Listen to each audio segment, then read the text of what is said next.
Chapter 13. Location? Taylor's closet. Nimbus floated in through Taylor's window the next morning. Taylor was so relieved to see him, she almost cried. "I was so worried about you, Nimbus." "Huh, that was a doozy, all right," Nimbus said with a smile.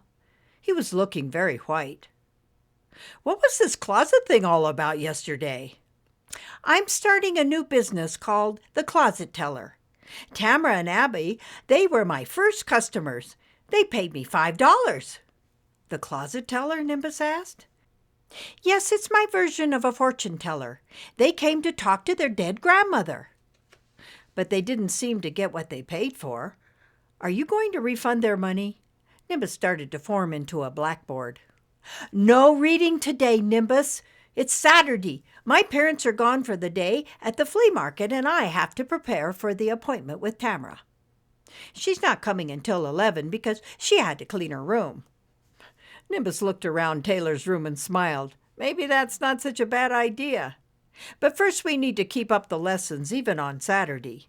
You are doing so much better. "Okay, but on one condition," Taylor said, walking into her closet. "What's that?" "You have to be Taylor's grandmother, Margaret Mackenzie." Nimbus floated over to the closet as Taylor arranged the table and chairs and put everything in order. "Did you say you want me to be her grandmother?" "Oh, it will be easy peasy," she said, setting the glass Christmas ornament in its holder. "You just have to tell her how much you love them both and that you are very proud of them. But do it in a squeaky voice." "I don't think Archangel Michael allows that. In fact, I know I can't impersonate a dead person. It causes PTSD. "What's PTSD?" "It's when something really scary happens to a human, and that scare stays with them for a long time." "Then with all that screaming yesterday, they've already got it," she said. "So now, Nimbus, today we need to take it away." "But you said Tamara was the only one coming. What about Abby?" Nimbus asked. "I don't think we should be messing around with this." He was losing his blackboard shape. Taylor walked out of the closet and stood with her hands on her hips. "Look, Nimbus, it will be just like yesterday, but without the screaming. You come in under the door and form into an angel, a happy angel, and then tell Tamara what I said. Then you just dissipate and go back under the door. When Tamara tells Abby all about it, then presto, she will be just fine." "Oh, this just doesn't feel right," Nimbus said. "But you're the one that caused the PTSD in the first place, Nimbus." "How was I supposed to know what you were doing?" "I know you didn't mean to, but we still have to fix it today." "All right, but I'll only do it if you don't charge her another $5. Taylor had to think about that one. She walked around her room, pushing the partially built Lego structures back into her overturned toy chest. Then she thought, I already have the $5. That's a good thing. Tamara could ask for this money back or even tell her mother. "Okay, it's a deal," she said, and tipped her toy chest upright. "But we need to have a signal so you'll know when to come in." "I know, I'll rap on the table 3 times. She went back into her closet and closed the door. She rapped 3 times on the table. "Can you hear me?" Nimbus thought he heard something, but wasn't sure. Taylor opened the door. "Why didn't you come in?" "I think I heard some tapping, but I think that was the woodpecker outside your window," Nimbus said. "Those are flickers. We don't have woodpeckers here." "I know. Why don't you just use your gong like I heard yesterday?" Nimbus said. "Oh, that's a really great idea. 1 bong on the gong," Taylor said with a giggle.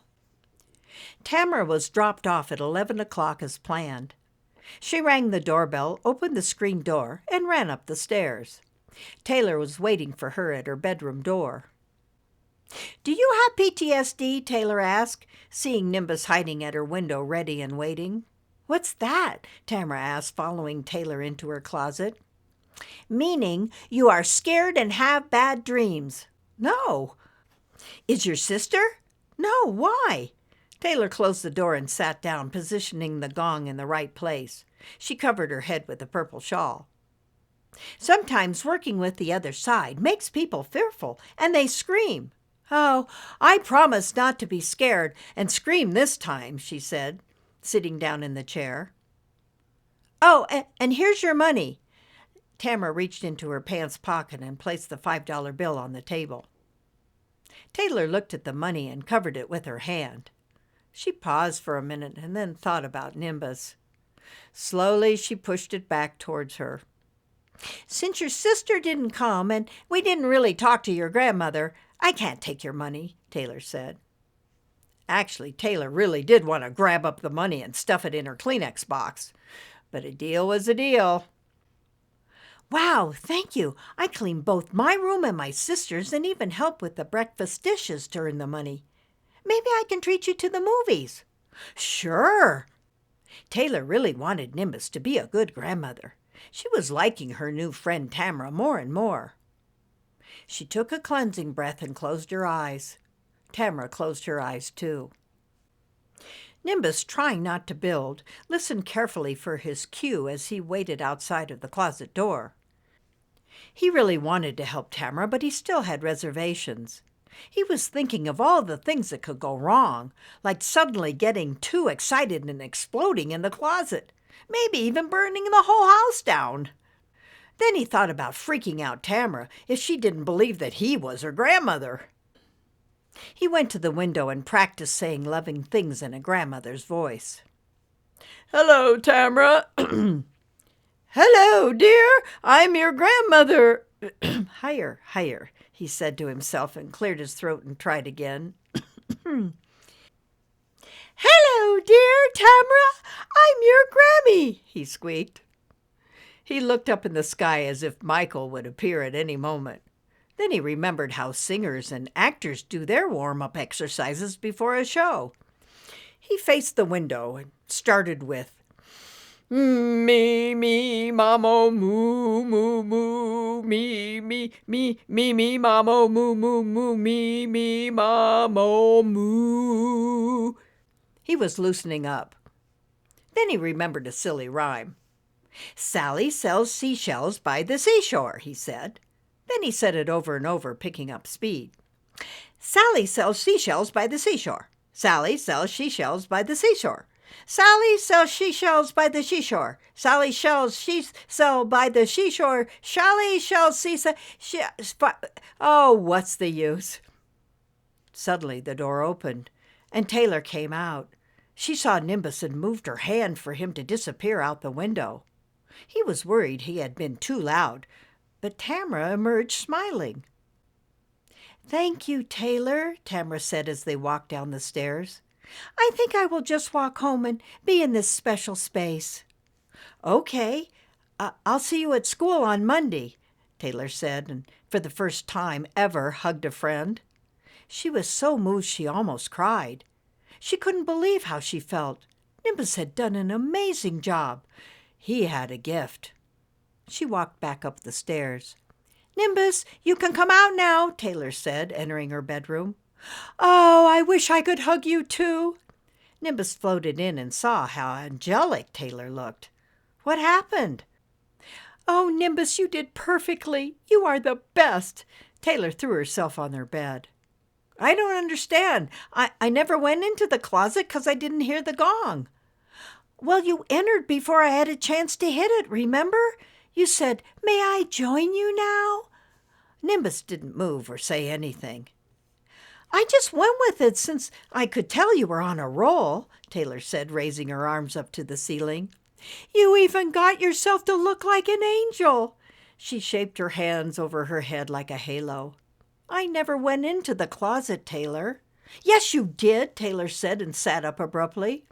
No, I never heard the gong, and I was practicing at the window when you came out. What? That's impossible, Taylor said. She was beyond bewildered. You were fantastic. Do you think it's possible that the real grandmother showed up? Nimbus asked. I'm telling you, there are things you don't know about yet that are possible. Holy jeez, Taylor said and stood up from her bed.